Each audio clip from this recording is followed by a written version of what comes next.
Menurut pengakuannya, rasa dendam pada suami dan saudaranya telah membuat dia tega berbuat keji pada seorang balita. Balita itu sebut saja namanya Putri, berumur 4 tahun, dimasukkan ke karung dan dilempar hidup-hidup ke dalam sumur. Wah, ini aksi sadis dan sangat gila. Jangan pernah lukai hati istrimu, sekalipun dia terlihat lemah di matamu. Jangan sampai terjadi istri menyimpan dendam pada suami, karena dendam adalah amarah yang membeku terbungkus waktu. Seperti seorang istri yang sangat dendam pada suaminya, yang akan saya posting kali ini, yang terjadi di Kecamatan Ambuntan, Kabupaten Sumeneb, Madura, Jawa Timur. Halo sahabat YouTuber, apa kabar? Semoga semua selalu dalam kebaikan, amin. Dan yang baru pertama kali ketemu, saya sampaikan salam kenal dan terima kasih sudah klik video ini. Saya ingin memberitahukan pada teman-teman semua bahwa semua yang saya posting adalah kisah nyata, jadi langsung di subscribe aja ya. Terima kasih semua teman-teman yang sudah berkomentar di video-video saya akan datang satu persatu setelah minimal 18 jam supaya nggak kena tilang. Kisahnya kita mulai ya teman-teman, tapi semua nama-nama saya samakan supaya keluarga korban ataupun pelaku nggak terganggu. Awalnya seorang wanita sebut saja namanya Dita menikah dengan Santos. Setelah beberapa bulan menikah, kemudian Santos berselingkuh dengan Ririn yang sudah menjanda sebab sang suami meninggal. Ririn ini masih saudara sepupu dengan Dita. Setelah ketahuan, Santos janji nggak akan ngulangin acara selingkuhnya dengan Ririn. Untuk sementara, Dita lupa pada kasus yang melukainya itu.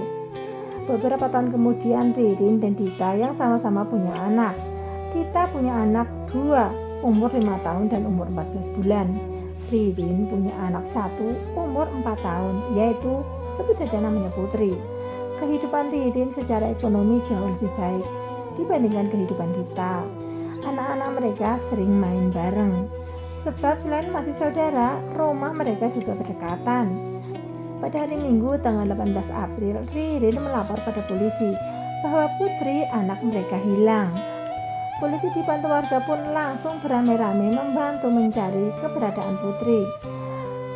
3 hari kemudian, atau tepatnya pada hari Rabu tanggal 21 April 2021, jam 12 siang, warga, koramil, dan aparat kepolisian menemukan Putri tapi dalam keadaan sudah tidak bernyawa di dalam sebuah sumur tua di pinggir pantai Kecamatan Ambuntan atau sekitar 3 km dari kediaman Putri.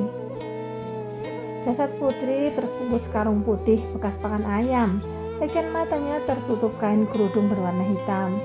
Sementara perhiasan kalung, anting, cincin, dan gelang raib dari tubuh Putri. Pada mulanya polisi menduga Putri dibunuh perampok yang ingin menguasai perhiasan itu. Tapi kemudian polisi menemukan alat bukti yang sangat kuat kalau Dita lah yang membunuh Putri. Dita ditetapkan sebagai tersangka pada tanggal 29 Maret 2021. Saat diinterogasi, Dita menceritakan dengan gamblang cara dia menghabisi balita malang itu. Tanggal 18 April hari Minggu jam 11, awalnya Dita melihat si Putri lagi cuci tangan di kamar mandi di rumah neneknya.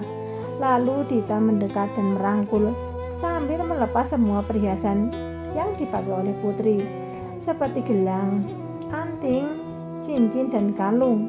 Lalu Dita mengajak Putri ke rumahnya dan langsung masuk ke dalam kamar. Putri mau saja sebab memang sudah biasa bermain di rumah itu. Selain karena rumahnya berdekatan, Dita juga punya anak kecil yang adalah teman Putri bermain juga. Setelah sampai di kamar, Dita langsung menutup mata Putri dengan kerudung hitam. Saat itu Putri masih diam saja. Dita lalu keluar mengambil karung berwarna putih bekas wadah pakan ayam. Dia kemudian memasukkan Putri ke dalam karung itu. Saat dimasukkan ke dalam karung, Putri pun menangis sambil memanggil-manggil mama, mama, mama. Putri menangis, tapi Dita nggak peduli. Dita menaikkan karung itu ke jok depan sepeda motor Beat yang dia punya. Dan Dita berkendara sejauh 4 km dengan membawa Putri dalam karung yang masih bergerak-gerak.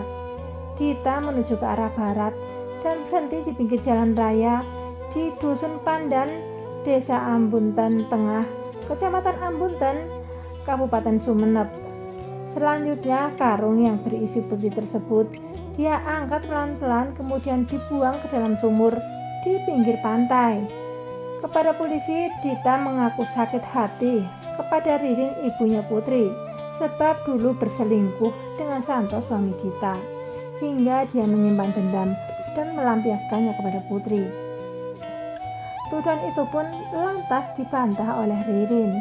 Ririn mengatakan tidak pernah terjadi hubungan perselingkuhan dengan Santo, suami Dita. Menurut Ririn, Dita membunuh semata-mata untuk menutupi aksinya merampok balita malang itu. Putri meninggal dengan sadis menyusul sang ayah yang sudah meninggal lebih dulu. Tapi Dita, si pelaku, hanya dijerat pasal yang ancaman hukumannya cuma 15 tahun penjara. Teman-teman, peristiwa ini bisa kita ambil hikmahnya. Serapi apapun kejahatan pasti akan terungkap.